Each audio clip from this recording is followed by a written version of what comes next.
Hi, my name is Kartika, but I'm known as Tika amongst my colleagues here. Example sentence: the play was a tragedy. Yes. I've been teaching here for over 8 years now. I started in 2012. It has been an interesting journey.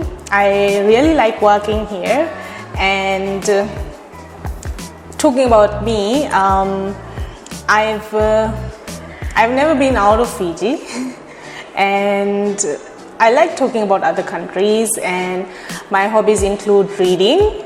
So that is why I have a deep interest in this job, because I get to meet many people and I get to know about them, and there's a lot of imagination involved.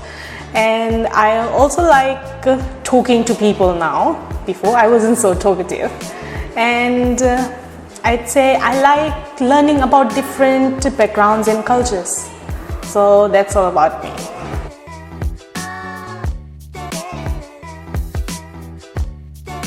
Okay, so I started working here right after I left high school actually. So initially I was taking a gap year, and my plan was to either go to university. I wanted to do something in engineering or architecture, or maybe join a company where I can do apprenticeship. But somehow, while waiting for replies from other companies, I ended up getting a job here. And when I started here, like, it was at first it was mostly Japanese students for me, and for me, it was interesting because when I was a child, I had this fascination with Japan. I used to watch these video programs on TV, and so I just decided to give it a try. And while it went on, I became more interested in the job here, because I get to meet many different people who have different stories to tell, and like different jobs. And the most interesting thing is, like, if I've lived here and like not come to Free Bird, I won't get to meet people with so many stories and backgrounds. So I just made up my mind to just continue.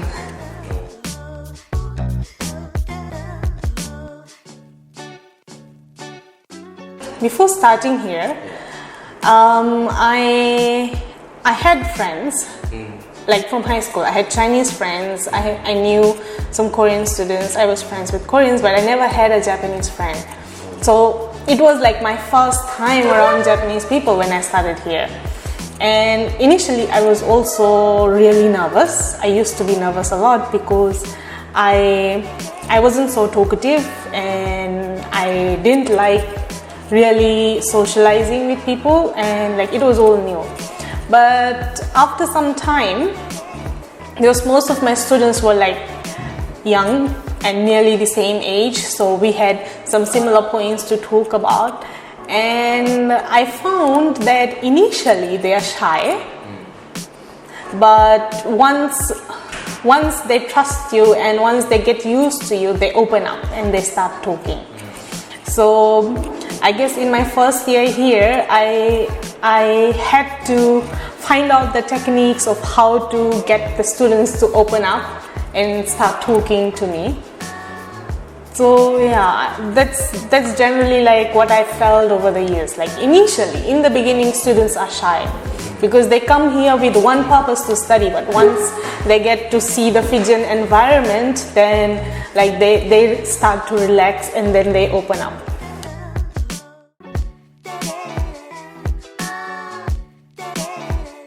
Before I start my classes, of course, like I get a list of my students and their levels, but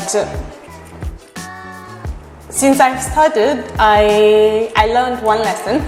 Like usually the students, they choose their classes, but they're not really sure of their levels. So from my part, I have to be prepared. So normally, like when I prepare my lessons, it's in a presentation style.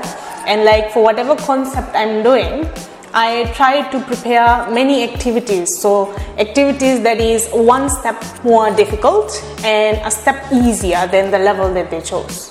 So usually it's like 3 different kinds of activities. And like as soon as I get into class, usually ask the student to introduce themselves, and by then I can know, okay, so this activity is going to suit her or him, or it's going to be too easy or too difficult, and in that time I can like change.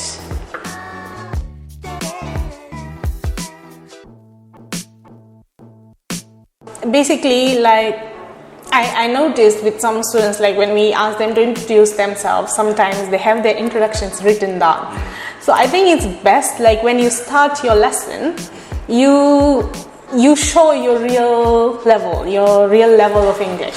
So through that, like we can gauge your level, and that's how we can help you. Because if initially, like if you have already prepared yourself on how to introduce yourself or something like that, and then I think, oh, okay, this student is on intermediate, but later on I feel like you are finding difficulty with the activities, so it also gets difficult for me. Because since I'm on the class at that time, I cannot go looking for another lesson, and most of the time we end up modifying and speaking, which is good, but I think it's best on the student side. Like at first when you start your lesson, you try to show your natural level of English.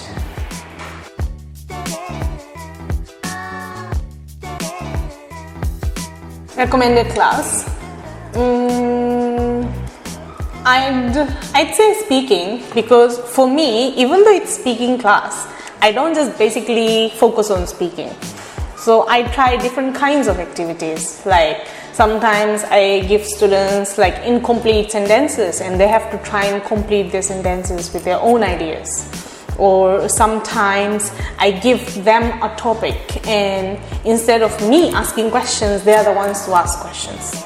So in that way, like many of the skills are used. You learn new vocabularies, you get to use new vocabularies, you learn your sentence structuring. Of course, like when they make mistakes, they are corrected.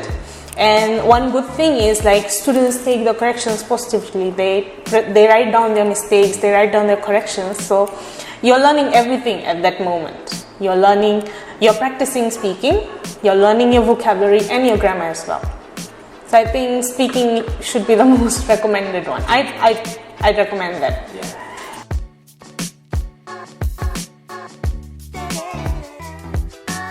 Message for the students. Yes. Okay. So throughout like the 8 years I've been here, I've given interviews and I've been saying the same thing. Like you need to break your shyness. Even like for my students online, at the end of the lesson, that's what I usually tell them. You have to be strong. You have to become like a Fijian. And one of the factors that why they're shy, I think, is because they're scared of making mistakes. So basically I want to tell them, you don't have to be discouraged by failure, because you learn from your mistakes. So try to make as many mistakes as you can, and of course you'll learn from those and you'll have success on the other side. So not to be shy and not to be scared of making mistakes. Basically that. Thank you. You're welcome. That Monet's mind is on the moon.